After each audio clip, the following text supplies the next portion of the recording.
You know that person. The one who carries 3 boxes up the stairs alone, sweat dripping, refusing to make eye contact with the neighbor who could easily hold the door. The one who says, "I'm fine," through a cracked voice at 2 a.m., phone in hand, thumb hovering over a contact they won't call. Maybe it's you. Maybe it's the friend who once drove themselves to the emergency room with a broken rib because it wasn't that bad. There's a peculiar pride in it, isn't there? A strange, stubborn nobility to suffering in silence. But beneath that silence lives an entire psychology, one that reveals how we learned to need, how we were taught that needing was dangerous, and why some of us would rather drown quietly than make a splash asking for a life raft. Let's walk through the hidden architecture of this behavior, not to pathologize it, but to understand the architecture of self-reliance that so many of us build, room by room, often without blueprints. First, meet the independence architect. This person built their identity on competence the way others build on faith. It's the unshakable ground beneath their feet. Imagine a child who learned early that adults were unreliable, that dinner appeared when they figured out the stove, that emotional storms passed faster if they simply became invisible. For the architect, asking for help isn't inconvenient, it's existential. It cracks the foundation. Their internal narrative sounds something like, "If I can't handle this, who am I?" They don't just avoid help, they avoid the feeling of needing it. The irony? They're often the first to offer assistance to others, generous with their competence, bankrupt in receiving.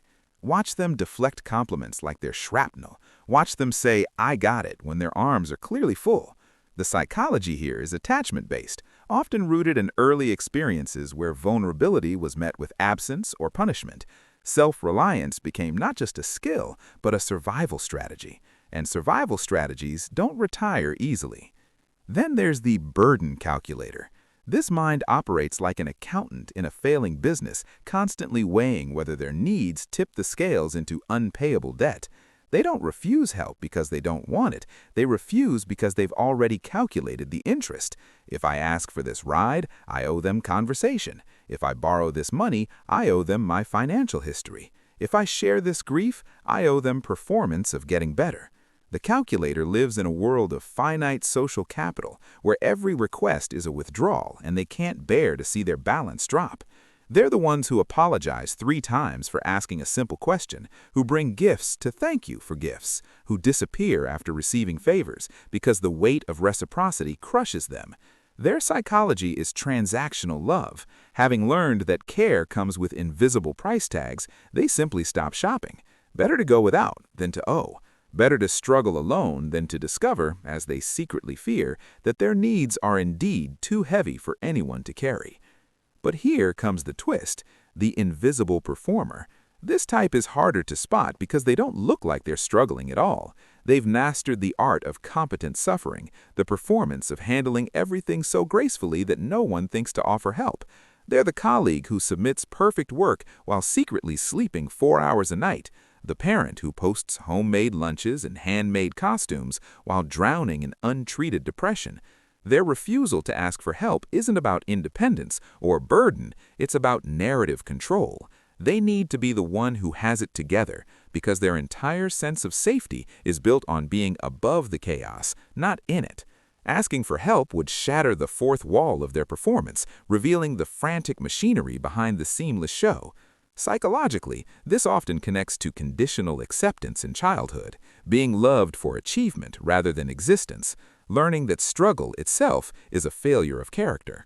For the performer, help isn't just embarrassing, it's an identity collapse. And then, quietly, there's the trust skeptic. Not cynical, not bitter, just experienced.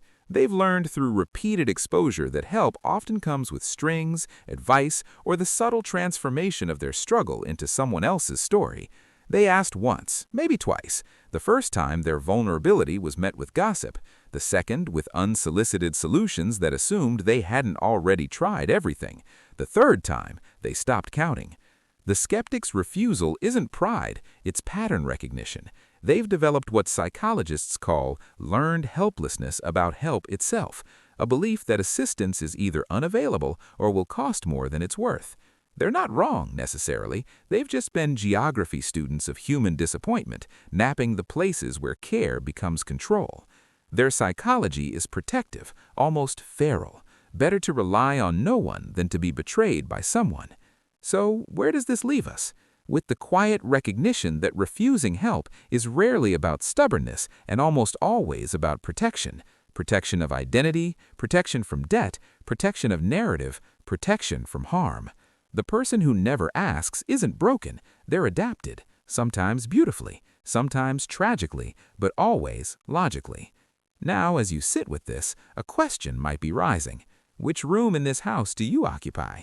Are you the architect, building higher walls with every floor? The calculator, keeping invisible ledgers of emotional debt? The performer, smiling through the exhaustion because collapse feels like death? Or the skeptic, wise and weary, having learned that some waters are safer swum alone? There's no wrong answer here, only patterns. And patterns, once seen, become choices. If this landed somewhere true for you, if you recognized a flavor of your own silence in these words, consider what it might cost to make one small exception.